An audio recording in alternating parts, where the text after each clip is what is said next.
এই দুনিয়ার পুরো জীবনটা এটা হচ্ছে লালসাময় একটা জীবন, লোভ, মরিচিকা, মায়াজাল। এই মায়াজালে আমরা আটকে আছি, ফলে মৃত্যুর কথা আমরা ভুলে গিয়েছি। পাগলের মতো ছুটছি, আরো টাকা লাগবে, আরো খ্যাতি লাগবে, আরো যশ লাগবে, আরো দাপট লাগবে। আমার এত টাকা দিয়ে কি হবে? এত সম্পদ দিয়ে কি হবে? এত ব্যস্ততা দিয়ে কি হবে তোমার? স্টপ, থামুন, অনেক হয়েছে। আন্না, থামুন, take a rest, take a breath and think about death. Think that you have to go back to your Lord. একটু বসেন না, একটু ভাবেন যে আমাকে চলে যেতে হবে, চলে যেতে হবে। এই কোলাহল, এই ব্যস্ততা, এগুলো থাকবে, থাকবো না আমি। সাইয়েদনা ওমর ফারুক বলেছেন, মুতু ক্বাবলা আন তামুতু, মরার আগে একবার মরো। হাসিবু ক্বাবলা আন তুহাসাবু আলাইকুম, তোমার হিসাব নেওয়ার আগে তুমি একবার নিজের হিসাবটা করো না। কাগজ বের করে একটু লিখো না কি কি ভালো কাজ করছিলা, যেগুলো দিয়ে নাজাতের ওসিলা হতে পারে। 1 2 3, আর কি কি আকাম কুকাম করছো দেখো না, লিখে দেখো তোমার অবস্থাটা কি। মরার আগে একবার মরো।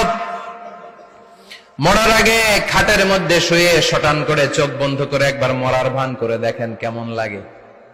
চোখটা বন্ধ করেন আর ভাবেন আপনি নাই, কি কি হতে পারে ভাবেন। আপনার ছেলে মেয়েরা কান্না জুড়ে দিবে, আপনার প্রাণের স্ত্রী বিলাপ শুরু করে দিবে, বন্ধু বান্ধবের চিৎকার আর মাতম, স্থানীয় এলাকার মসজিদে ঘোষণা, অমুক এলাকার নিবাসী অমুক ভাই অমুকের ছেলে অমুক দুনিয়ায় নাই।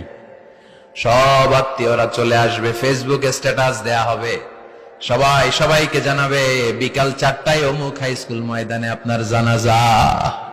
ছুটে আসবে, সবাই ছুটে আসবে আপনাকে শেষ বিদায় দিতে, গুড বাই জানানোর জন্য, আল ওয়াদা, বিদায় জানাতে আসবে সবাই। 4 তাকবীর দিয়ে আপনার জানাজা হবে, অশ্রুসিক্ত জানাজায় আপনার বিদায় হবে। কাঠের খাটিয়ার মধ্যে করে কাঁধে তুলে আপনারে কবরে নেওয়া হবে। আগে থেকে খুঁড়ে রাখা কবরটার মধ্যে আপনারে বিছিয়ে দেয়া হবে। বাঁশের কচি দিয়ে তার উপরে মাটির চাপা দিয়ে সব চলে যাবে।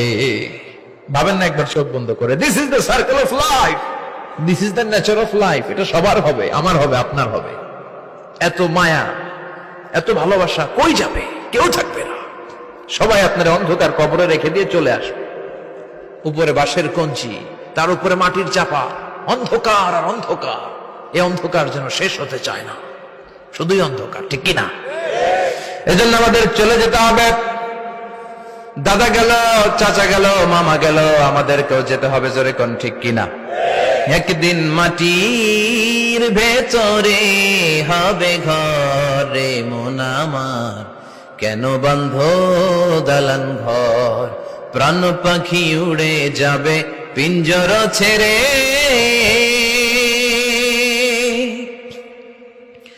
ধরা ধামে সবই রবে, তুমি যাবে চলে। বন্ধু বান্ধব যত, মাতা পিতা যারা সুত, সবই হবে তোমার পরে।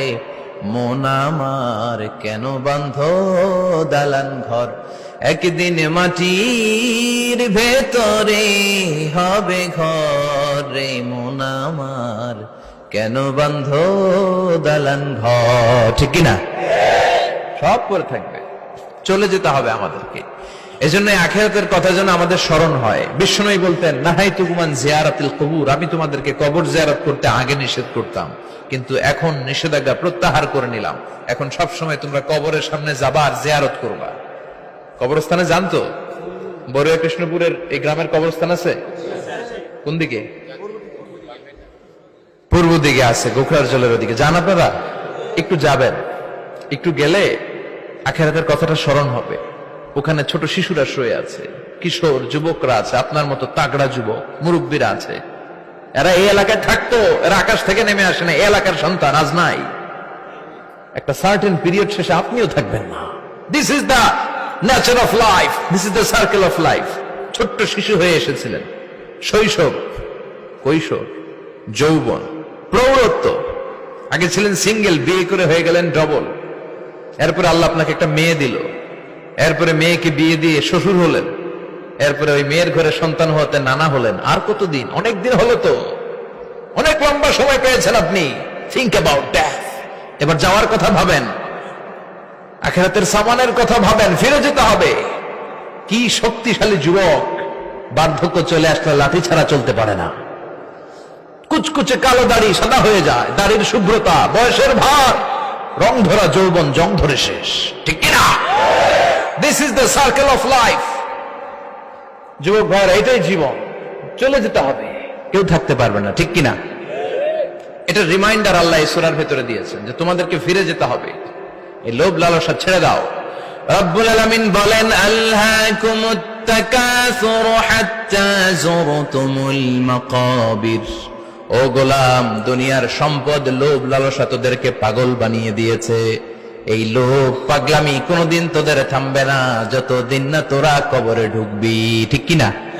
কার কথা?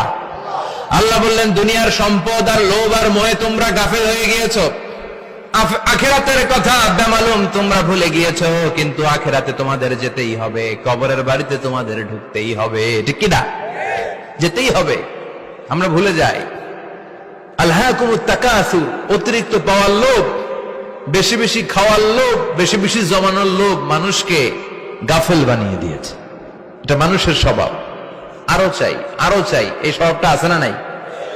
দেখবেন ছোট বাচ্চারা মসজিদের দোয়া অনুষ্ঠান শেষে জিলাপি দেয় না? বড়ুয়া কৃষ্ণপুর কি দেয়? আগে বাতাসা দিত না, এখন কি দেয়? জিলাপি দেয়, মিষ্টি দেয়। তো মসজিদের 2-3 গেট থেকে যদি দেয়, ছোট বাচ্চারা দেখবেন এদিক দিয়ে কয়েকটা নিয়ে আবার ওই গেটে লাইন ধরে।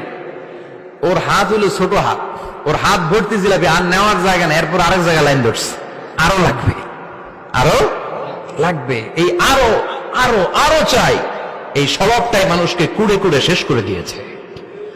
এত লাগবে কেন তোমার? চাহিদার কোনো শেষ নাই, unlimited demand of human being. যার আছে বেশি তার চাই বেশি, যার সাইকেল আছে তার হুন্ডা চাই, হুন্ডা আছে তো প্রাইভেট কার চাই, প্রাইভেট কার আছে তো প্লেন চাই, প্লেন আছে তো হেলিকপ্টার চাই, হেলিকপ্টার আছে তো ওইটা চাই, ওইটা আছে তো সেটা চাই, ঠিক কিনা? এলাকার মেম্বার যে হয়েছে চেয়ারম্যান হতে চায়, আছে না নাই? চেয়ারম্যান সাহেব এমপি হতে চায়, আছে না নাই?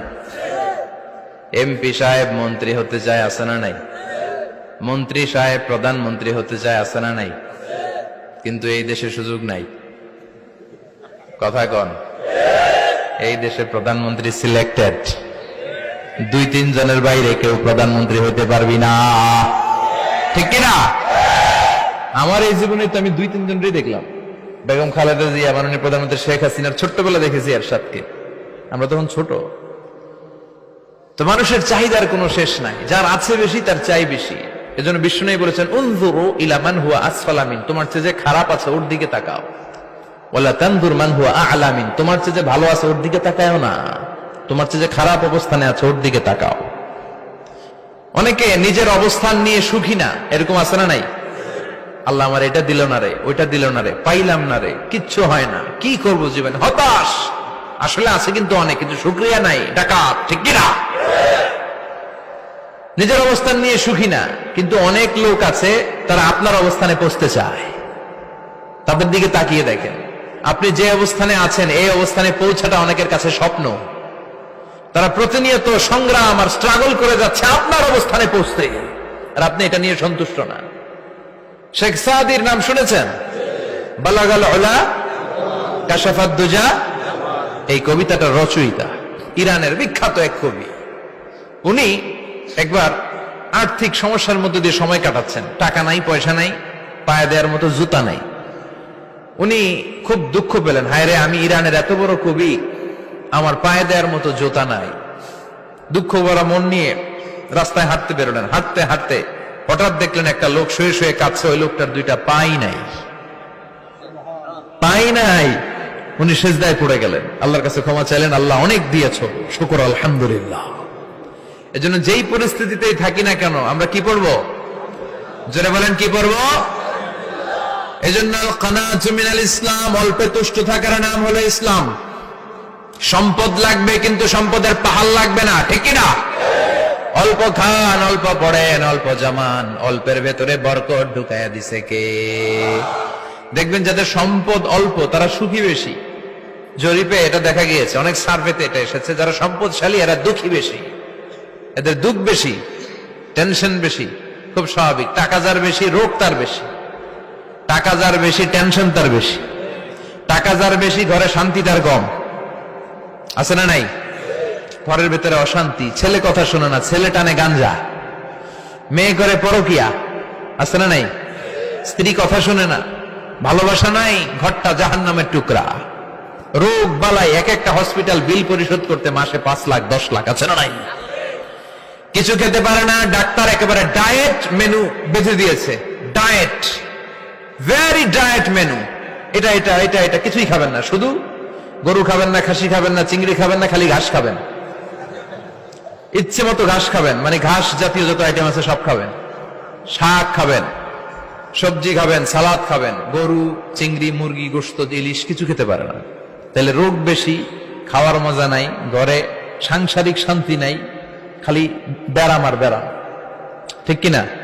কিন্তু সম্পদের পাহাড় ঘটেছে। আর অল্প যারা খায়, অল্প পড়ে, রিক্সাওয়ালা, কুলিওয়ালা, অল্প বেতনের চাকরি, কিন্তু হক হালালি মেনে চলে, দেখবেন শান্তি আছে অনেক। হ্যাঁ, বাসা ভাড়া দেয়, ফ্যামিলি চালায়, বাচ্চাদের স্কুল বিল, এরপরও মাস শেষে 1-2 হাজার টাকা হাতে থেকে যায়। আর ওর প্রতি মাসে 10 কোটি টাকা ইনকাম, তারপরও ব্যাংকের ঋণ আছে না নাই? সুখ কারে বলে? কিভাবে আপনি সুখকে ডিফাইন করবেন? সুখ তো টাকায় কিনা যায় না। শান্তি টাকা দিয়ে হয় না, শান্তি দেওয়ার মালিক কে? শান্তি আছে অল্প খেয়ে শুকর করার মধ্যে, শান্তি আছে আলহামদুলিল্লাহর মধ্যে। চিল্লায় বলেন ঠিক কিনা? এজন্য অল্প খাবো, অল্প পড়বো, অল্প জামাবো, অল্পের ভেতরে বরকত দিয়েছে কে? দেখেন, ধনী ভাইরা খেতে পারে না, কিন্তু রিক্সাওয়ালার কি সমস্যা হয়? রিক্সাওয়ালারা সব খেতে পারে। কুলিওয়ালা, দিনমজুর, এরা একেবারে স্লিম, সুঠাম দেহি, মেদহীন পেট, পেটে কোনো মেদ নাই, ভুড়ি নাই। আর কোটিপতিদের মেদ আছে না নাই? এত বড় বড় পেট। ঠিক কিনা? আমাদেরও পেট আছে, তবে হালাল পেট। এটা হারাম টাকা দিয়ে এই ভুড়ি বানাই নাই আমরা। ছেলে বলেন ঠিক কিনা? রিক্সাওয়ালা, কুলিওয়ালা নিজেও নামাজ পড়ে, বউও নামাজ পড়ে, বাচ্চাটাও নামাজ পড়ে, রিক্সা চালায় আর জিকির করে লা ইলাহা